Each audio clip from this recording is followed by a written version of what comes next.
I got involved because Tracy came along to the town council to tell us about this wonderful idea she had, or the JRF had, for researching loneliness in communities. And I just thought, oh, that sounds hard. That sounds very difficult. It sounds very interesting. I actually was doing a course myself through the family learning, and Tracy alongside Roger came in and they were doing an activity about neighbourhood approaches to loneliness and why people get lonely, and we did a plan called a lifeline, and you actually at the end of it you basically sit back and look at your life and realise that there's a lot of times in your life you're lonely. There was about 30 odd of us in that room, and out of 30 odd of us, nearly every one of us had experienced loneliness at some point in our life. Something struck a chord with me when I retired and had a chance to think about people and things more, and that I needed to do something to help them. You just assume that the lonely people are going to be the elderly people, and that's not the whole story. No, it isn't the whole story. We all learned a lot, didn't we, doing the research, that it wasn't just elderly people that were lonely. There's a lot of elderly people that aren't lonely. I thought it was the stereotypical type of an old lady sat in the house on their own, but it's not just an old lady, it's children, it could be adults, it could be teenagers even, it could be anybody. Well, what struck me when we got the feedback was I didn't realise that young people could be lonely. In the past I wouldn't have regarded my neighbours being lonely, and since I've been on this project I feel as though there are people out there that need support and help, and they are lonely, and if I could do anything in my way to help them, then I would like to do that. I think it makes you realise that everybody really has experienced loneliness at some point in their lives.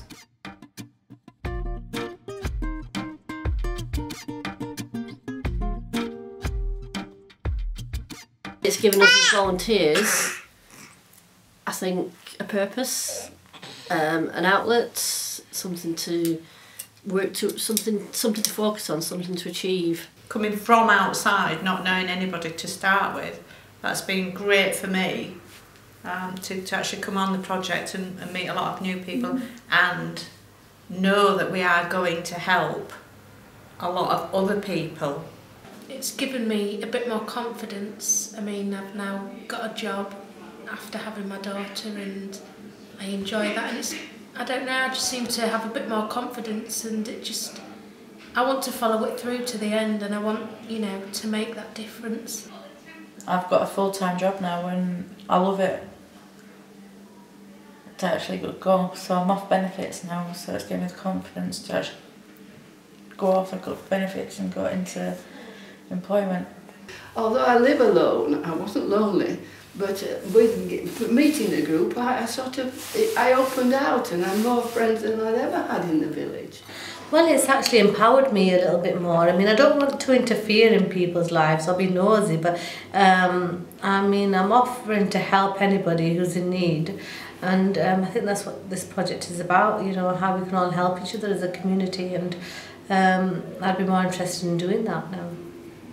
I've kind of come to the conclusion now that through doing this work I've realised I like to help people, and it's kind of a gain from it, a self-gain from it. I feel much better inside for helping others and trying to make a difference and wanting actions and wanting to take things further. I was just going back to work after 6 years, which is really difficult, and lack of interviews, stuff like that. Not nervous wreck actually, to be honest, because I've never had an interview in 6 years or something, or longer than 6 years. But Tracy just more prepared me for the interview, and very supportive. Everybody around to do with the Justice Roundtrees were all supportive and saying, "Oh, go for it, you can do it," and very encouragement, and making you believe in yourself even more. It's changed my life completely, really, because I was very lonely, and I try to do things now not to make myself lonely, not to feel lonely.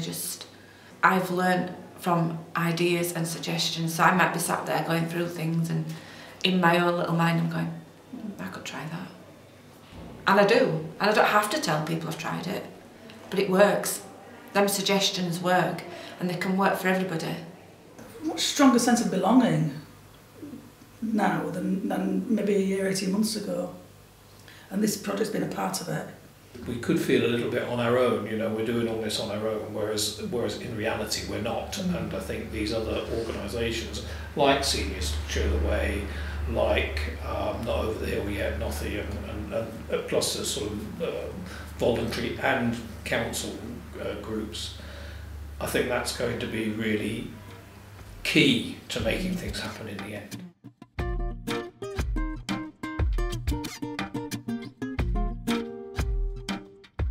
I'm particularly keen to restart somehow, in some way, shape or form, the cinema and films being shown here in the village. Seniors Show the Way came to one of the partnership days, and they trained some people, walk leaders, volunteers, some people who were involved in the JRF project, and they go every Thursday walking, and they're hoping over time to get more people in Denholm involved and doing maybe shorter walks.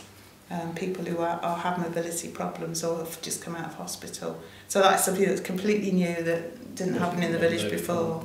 Creating an information hub, a point where people can fix on to get information or to get assistance and even just chat to somebody when they need to. Giving people that access point that's very prominent but without any pressure. If we can use the folk hall to its full potential as the hub in the village. Getting somewhere where we can have as like a venue. I think that's what everybody says in this estate, but we need a focus point where we can have like pop-up shops and pop-up cafes and stuff like that. And I know a lot of people that can't cook, but I know there's a lot of older generation of people sat at home that can cook very well, good basic food. So using their knowledge and skill to somehow teach the younger generation to cook in a setting where everybody feels safe and secure. And I think that would then break down a lot more barriers just beyond not being able to cook. I'm very keen and enthused by the fact that they want to develop the surgery to be a multifunction surgery, not just a medical surgery, if you like. One of the bases that you need is a little bit of self-confidence and, you know, try to raise your self-esteem if that has stopped you going out and meeting people. I'm really keen that we get a project up, a course going to do confidence building.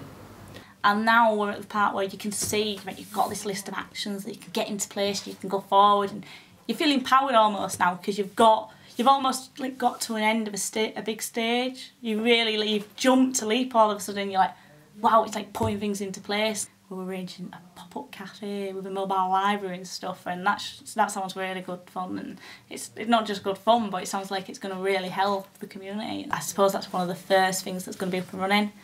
And once you see that, you see all this work you've done. It actually means something more. You know, it means even more than you expected it to mean. And that'll be good because then it'll make you even more geared up for the rest of the actions and stuff and getting them into place.